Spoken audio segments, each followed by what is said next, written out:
বিএনপির চেয়ারপারসন জনাব তারেক রহমান সাহেবকে নিয়ে এই মুহূর্তে বাংলাদেশে যা কিছু হচ্ছে, পুরো প্রক্রিয়াটি বা যা কিছু আমরা দেখছি টেলিভিশনে এবং তার অফিসকে কেন্দ্র করে যা কিছু হচ্ছে, তা বিএনপি রাজনীতির জন্য অশনি সংকেত। জনাব তারেক রহমান সাহেবের জন্য আরও ভয়ানক বিপদ এবং বিপত্তির কারণ আমাদের গণতন্ত্রের জন্য এটি রীতিমতো একটি সুনামি বয়ে নিয়ে আসবে আগামী দিনগুলোতে, এবং সেটি কেন, কী কারণে, এই বিষয়গুলো নিয়ে আলোচনা করব।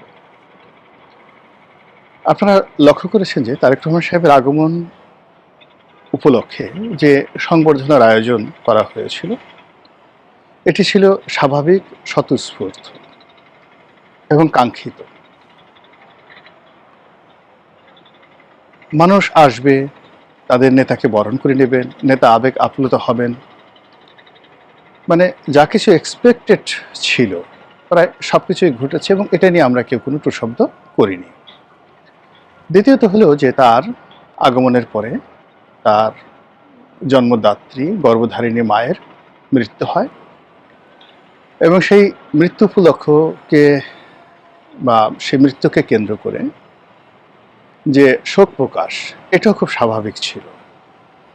আর সেখানে যে জানাজা হয়েছে, সে জানাজা যে উপস্থিতি, এটা হওয়া উচিত ছিল এই কারণে যে বেগম জিয়া তার জীবনের যে স্বর্ণালী সময়, তিনি রাজনীতির জন্য তিনি সেটি আত্মত্যাগ করেছেন, এবং এই রাজনীতির জন্য তিনি তার পরিবার, সুখ, শান্তি সব কিছু হারিয়েছেন।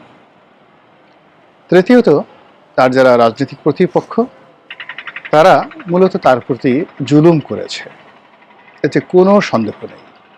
অবিচার করেছে, অন্যায় করেছে, অপমান করেছে।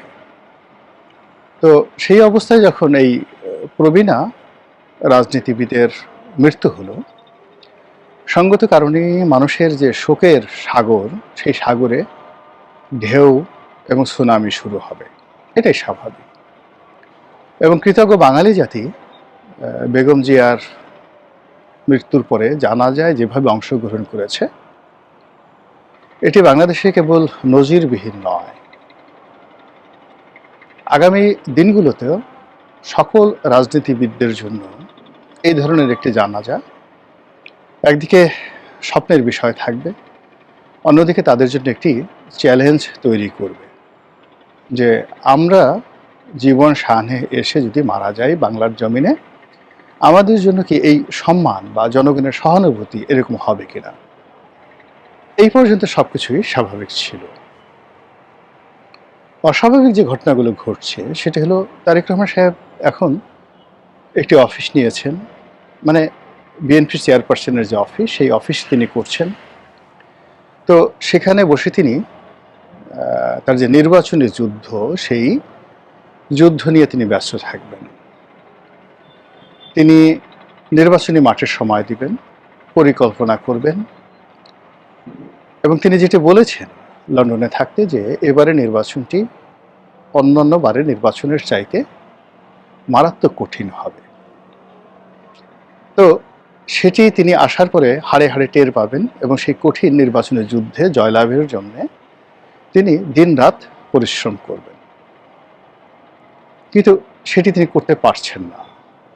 এটি কি তার ইচ্ছা, তার পারিষদ বর্গের ইচ্ছা, নাকি তাকে একটা ফাঁদে ফেলে দেওয়া হয়েছে?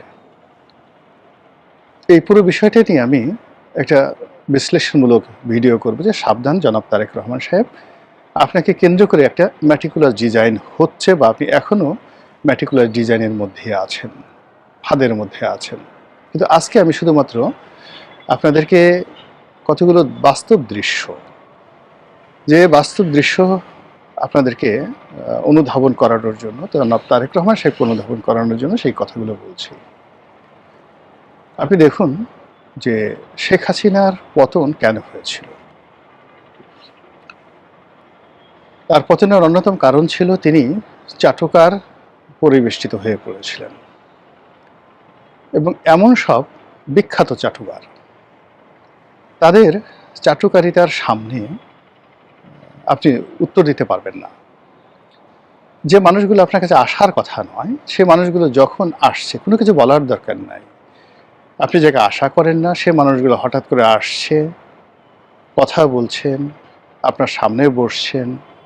এটাই এক ধরনের ইনডাইরেক্ট চাটুকারিতা। তো এভাবে শেখ হাসিনার দরবারে অনেক লোক যেতেন। তার শিক্ষক প্রফেসর আনিসুজ্জামান, ডক্টর মুনতাসির মামুন, জাফর ইকবাল সাহেবের মতো মানুষ, বড় বড় সাহিত্যিক সাংবাদিকরা যেতেন। তারা অনেকে বসে থাকতেন, অনেকে সুযোগ পেলে খুব মৃদু স্বরে হালকা পাতলার উপরে সামান্য একটু তেল মারতেন। আপাত দৃষ্টিতে এগুলোকে আপনার তেল মনে হবে না, কিন্তু আমজনতা যদি 133 বছর তেল শুধু মালিশ করতে থাকে, আর হুমায়ুন আহমেদের মতো একজন লেখক, হুমায়ুন আজাদের মতো লেখক যদি একটি শব্দ উচ্চারণ করে, ওই 133 বছরের তেল মুহূর্তের মধ্যে বিলীন হয়ে ওটাই হয়ে যাবে। এটিকে বলা হয় ইন্টেলেকচুয়াল ফ্ল্যাটারিং, যেটি শেখ হাসিনার ক্ষেত্রে হয়েছে। এবং শেখ হাসিনা ধীরে ধীরে ধীরে ধীরে এই তেল পার্টির কবলে পড়ে সর্বনাশের পথে এগিয়েছিলেন। দ্বিতীয় হলো আরেকটি পার্টি যারা ডাইরেক্ট তেল দিত। এরা সামরিক আমলা, বেসামরিক আমলা, বিচারপতি, উকিল, মুক্তার, ব্যবসায়ী, সাংবাদিক। এবং এটা এত সিস্টেমেটিক ওয়েতে করা হতো। কখনো পিঠে পায়েসের আয়োজন হতো, কখনো নাচ গানের আয়োজন হতো, কখনো সংবাদ সম্মেলন হতো, কখনো কোনো ত্রাণ প্রদানের, যাকে বলা হয়, আয়োজন করা হতো। ত্রাণ প্রদানের উৎসবের আয়োজন করা হতো। দলে দলে ব্যাংকের মালিকরা যেত। তারপরে কখনো কখনো শেখ হাসিনার মন খারাপ থাকতো, তার যারা দালাল চাটুকার তারা জানতেন তার মন খারাপ, সান্ত্বনা দেওয়ার জন্য তার কাছে যেতেন। কখনো তাকে উৎসাহিত করার জন্য, প্রমোট করার জন্য যেতেন, কখনো তার সফর সঙ্গী হতেন। মানে ইত্যাদি কাজকর্ম করে 15টি বছর ধরে এই ভদ্র মহিলাটিকে তার স্বাভাবিক চিন্তা চেতনা করার যে ক্ষমতা, নিজেকে অনুধাবন করার, নিজেকে ওজন করার যে ক্ষমতা, এই ক্ষমতাগুলো শুষে নেওয়া হয়েছিল। ক্যান্সার যেভাবে শরীরের কোষগুলো ধ্বংস করে ফেলে, ঠিক সেইভাবে তার সঙ্গে এই আচরণগুলো করা হয়েছিল। এই গেল একটা বিষয়। দ্বিতীয় যে বিষয়টি, সেটি হলো তার মনে খুব সুকৌশলে প্রতিহিংসা জাগ্রত করে দেওয়া হয়েছিল, আর তাকে সুপ্রিয়ার বানিয়ে দেওয়া হয়েছিল যে আপনি সুপার লেডি, আপনি যা ভাবেন তা ইউনিক, আপনি যা বলেন তা তুলনাহীন, আপনি যা করেন তা পৃথিবীর কেউ করতে পারে না। আশেপাশের লোকগুলো এই ডাইমেনশনে ধীরে ধীরে ধীরে ধীরে তাকে এমন একটা জায়গাতে নিয়ে এসেছিল যে তার আশেপাশের আপনজন যারা তাকে খুব ভালোবাসতেন, তারা অনেক দুঃখ পেতেন, অনেকে চোখের পানি ফেলতেন, অনেকে তাকে ছেড়ে নিরাপদ দূরেতে থাকতেন, অনেকে দেশ ছেড়ে পর্যন্ত চলে গিয়েছিলেন। এবং প্রায় একই অবস্থা বঙ্গবন্ধু শেখ মুজিবুর রহমানের ক্ষেত্রে হয়েছিল। এবং বঙ্গবন্ধু শেখ মুজিবুর রহমানের ক্ষেত্রে যখন এই ঘটনা ঘটেছিল, তখন একেবারে শেষ মুহূর্তে ডক্টর কামাল হোসেন ইংল্যান্ডে চলে গিয়েছিলেন। তিনি কি একটা কথা বলে ছুটি নিয়ে চলে গিয়েছিলেন ইংল্যান্ডে। আর ক্লান্তি আমায় ক্ষমা করে প্রভু, এই কথা বলে সেই বিখ্যাত সাংবাদিক সাহিত্যিক আব্দুল গাফফার চৌধুরী তিনিও লন্ডনে চলে গিয়েছিলেন যে এই তেলবাজিদের মানে মাহফিলে আমি আর থাকবো না। এখন জনাব তারেক রহমান সাহেব বাংলাদেশে আসছেন। আসার পর তার কাছে দেশের শীর্ষ ব্যবসায়ীরা যাচ্ছেন। আচ্ছা বলেন তো, এই সময় কেন শীর্ষ ব্যবসায়ীরা তার কাছে যাবেন? তাকে ধারণা দিচ্ছেন যে তিনি এখন দণ্ড এবং মুন্ডের অধিকর্তা, এবং তাকে ধারণা দেওয়া হচ্ছে যে তিনি ভবিষ্যৎ প্রধানমন্ত্রী। তাকে ধারণা দেওয়া হচ্ছে যে আপনি অত্যন্ত প্রভাবশালী একটা প্যারালাল গভর্নমেন্টের মালিক। এখানে কোনো বিষয়ে সিদ্ধান্ত নেওয়ার ক্ষমতা সরকারের নাই, আর 2 দিন পরে আপনি প্রধানমন্ত্রী হবেন। এবং যে সকল লোক আসছে ওরা দলে দলে, আমি এখানে উনারা না বলে ওরা বললাম, এদের মধ্যে সম্মান দেওয়ার মতো, মর্যাদা দেওয়ার মতো একজন সিঙ্গেল লোক নেই। এরা শুধুমাত্র টাকা আর স্বার্থ ছাড়া কিচ্ছু এদের মাথায় নেই। ধড়িবাজি, ধান্দাবাজি করা, এবং এই ধড়িবাজি ধান্দাবাজি করে পুরো শেখ হাসিনার 15টি বছরে এরা শেখ হাসিনাকে রীতিমতো ফোকলা বানিয়ে ফেলেছে। তারপর এরা আবার দল বেঁধে ডক্টর ইউনূসকে ফোকলা বানানোর জন্য চেষ্টা করেছে। ডক্টর ইউনূস অনেকগুলো ভুল করেছেন, কিন্তু এই যে জগৎ শেঠদের কবলে তিনি পড়েননি।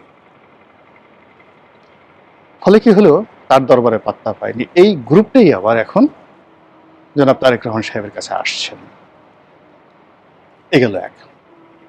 দ্বিতীয় যে গ্রুপটি শেখ হাসিনাকে খারাপ করেছে সেটা হলো সাংবাদিকদের একটা গ্রুপ। শেখ হাসিনার জমানাতে যারা সাংবাদিক ছিলেন তারা টেলিভিশন চ্যানেলগুলোর খুব নামকরা সাংবাদিক ছিলেন, অনেকে পত্রপত্রিকার সম্পাদক ছিলেন, খুব ভালো লিখতেন এবং তাদের অনেকে পছন্দ করতেন না, কিন্তু আপনি পছন্দ না করলেও তাদের কথা শুনতে হতো এবং তাদের লেখা পড়তে হতো, এই কোয়ালিটি ছিল। তো শেখ হাসিনার পতনের পরে এখন সাংবাদিকদের যে গ্রুপটি আছে, আমি বিশ্বাস করেন এদের কারোর লেখা কোনো পদ্য বা গদ্য আমি এখন পর্যন্ত পড়িনি। এরা শুধু নেহায়েত চাপাবাজ। এদের একমাত্র যোগ্যতা এরা বিএনপি করে, এদের দ্বিতীয় যোগ্যতা হলো এরা জামাতের এজেন্ট। এই লোকগুলো এখন পাদপীঠে আছে সব জায়গাতে। এদের মধ্যে যে 2-4 জন একেবারে ভালো লোক নেই তাকে তো বলা যাচ্ছে না, কিন্তু এই ভালো লোকগুলো এই বদমাইশদের দ্বারা তারা মানে যাকে বলা হয় নেতৃত্বের, সেই বদমাইশদের নেতৃত্বে এই ভালো লোকগুলো অনেক কিছু সহ্য করতে, কথাবার্তা বন্ধ রাখতে এবং এদের কথা মতো চলতে বাধ্য হচ্ছে। তো এই যে সাংবাদিক সমাজের প্রতিনিধি যারা মিডিয়াগুলো নিয়ন্ত্রণ করছে, কিন্তু এখন পর্যন্ত বিএনপি বা তারেক রহমান সাহেবের লাভ হবে, উপকার হবে এইরকম কোনো নিবন্ধ কোনো পত্রিকা ছাপা হয়েছে এবং মানুষজন পড়েছে এটা দেখা যায়নি।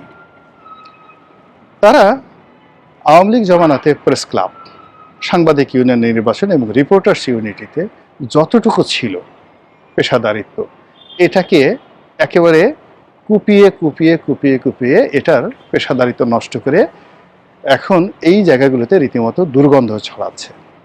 মানুষের শরীরে যেভাবে পছন্দ ধরলে গ্যাংগ্রিন হয়ে যায়, তো এইরকম অনেক পেশাজীবী সংগঠন এই গত 6 মাসে বা গত 17 মাসে ধীরে ধীরে ধীরে ধীরে দুর্গন্ধময় হয়ে পড়েছে এবং তাদের কর্মকাণ্ডে দেশের মানুষ অতিষ্ঠ। এই লোকগুলো তারেক রহমান সাহেবের সাথে দেখা করার জন্য, তার চারিদিকে একটা বৃত্ত তৈরি করার জন্য যে লম্ফঝম্প করছে, এটা দ্বারা যদি তারেক রহমান সাহেব মোটামুটি আর দিন 15 বা মাসখানিক একটু কনভিন্স থাকেন, তাকে মাশাআল্লাহ আর কিচ্ছু করতে হবে না। নির্বাচন গোল্লায় যাবে, জয়লাভ করে গোল্লায় যাবে। আর ওই যে গুপ্ত শক্তিগুলো যে প্ল্যান করে তারেক রহমান সাহেবের আশেপাশে যে এজেন্টগুলো তারা পাঠিয়ে দিয়েছে, সেই এজেন্টরা তাকে কেল্লা ফতে করে দেবে। শেখ হাসিনার পতনের পেছনে কত যে গুপ্ত সংগঠন ছিল, কত যে জামাতের লোক ছিল। শেখ হাসিনার জমানাতে বেশিরভাগ ক্যাবিনেট সেক্রেটারি সবাই জামাতের লোকজন ছিলেন। তো এই যে একটা অবস্থা, সেই অবস্থার মধ্যে তারেক রহমান সাহেব আলটিমেটলি পড়ে গেছেন। হিন্দু, বৌদ্ধ, খ্রিস্টান ঐক্য পরিষদ থেকে যে সমস্ত লোকজন যাচ্ছে, এরাও সবাই শেখ হাসিনার লোক, এরা সবাই জামাতের লোক। এদের কারোর বিরুদ্ধে সততা, ন্যায়পরায়ণতার কোনো বা কমিউনিটি ফিলিংসের কোনো রেকর্ড নেই।